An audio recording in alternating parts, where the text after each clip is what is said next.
বিখ্যাত পরিচালক গৌতম ঘোষের পাড় উধাও, রেস্টোরেশন করতে গিয়ে পাওয়া গেল না ফিল্ম রিল। প্রায় 41 বছর আগের এক ছবি। গৌতম ঘোষের মতো পরিচালকই এমন এক ছবির প্রতি ন্যায় বিচার করতে পারেন যা আজও ভারতীয় সমাজকে নাড়া দেয়। Hi everyone, welcome back to my channel Anjana Banerjee blogs. বন্ধুরা, তোমাদের সকলকে আমার এই ছোট্ট ইউটিউব চ্যানেলে স্বাগত জানাই। নাসিরউদ্দিন শাহ এবং শাবানা আজমির মুখ জুড়ে ছিল নিম্নবর্ণের মানুষের অসহায়তা এবং অপমানের ছোঁয়াচ। তাদের চরিত্রগুলো নিরন্তর সংগ্রাম পারকে করে তুলেছে আইকনিক। লেখক সমরেশ বসুর গল্প পার অবলম্বনে নির্মিত ছবি। 1984 সালে নির্মিত হয়েছিল পার।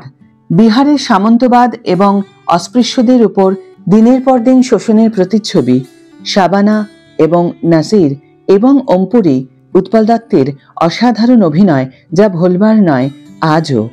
আবেগ এবং সামাজিক বিষয়বস্তুর অন্বেষণে চরিত্রগুলো জীবনের কঠোর বাস্তবতাকে খুঁজতে থাকে।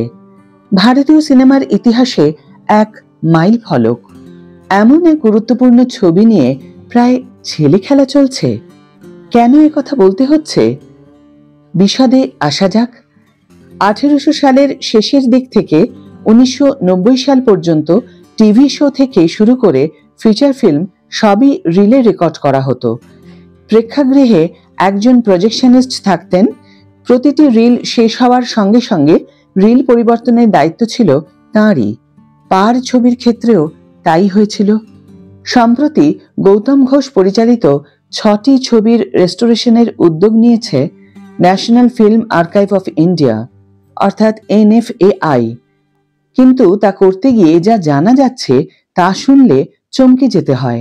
মাত্র 41 বছর আগের ছবির নেগেটিভ রিল নিরুদ্দেশ, খুঁজে পাওয়া যাচ্ছে না, হারিয়ে গিয়েছে।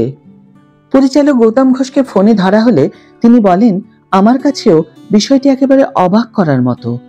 অরিজিনাল নেগেটিভ রিল চেন্নাইয়ের জেমিনি স্টুডিওজে রাখা ছিল, কিন্তু সেই স্টুডিও বন্ধ হয়ে যায় 2013 সালে। থামলেন না পরিচালক। ওরা একাধিক ছবির রিল ক্যান একসঙ্গে একটা গোডাউনে ফেলে রাখে।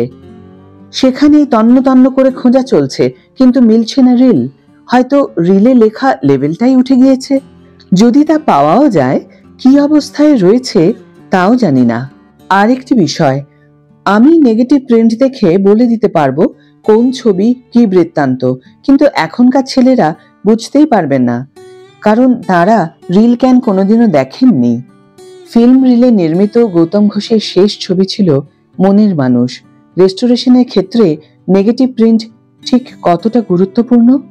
প্রশ্ন ছিল গৌতম ঘোষের কাছে। তিনি বলেন, দেখুন, পজিটিভ প্রিন্ট থেকে রেস্টোরেশন সম্ভব, কিন্তু গুণমানের বিষয়টি ঠিক কি হতে পারে তা নিয়ে প্রশ্ন থাকছে।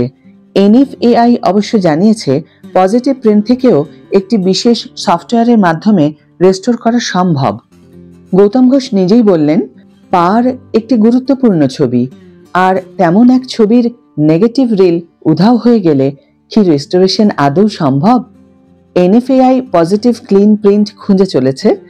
বিভিন্ন দেশে আমার ছবি গিয়েছে, তাতে জাপান, ফরাসি, ইটালি ভাষায় সাবটাইটেল রয়েছে।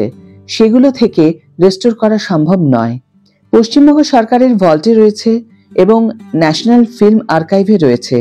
সেখান থেকে পুনরুদ্ধারের চেষ্টা চলছে।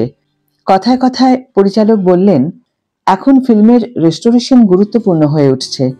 কত রেস্টোর্ড ছবি সিনেমা হলে মুক্তি পাচ্ছে এবং সাফল্যের মুখ দেখছে। আমার ছবি আবার অরণ্যে রেস্টোর্ড হয়েছে।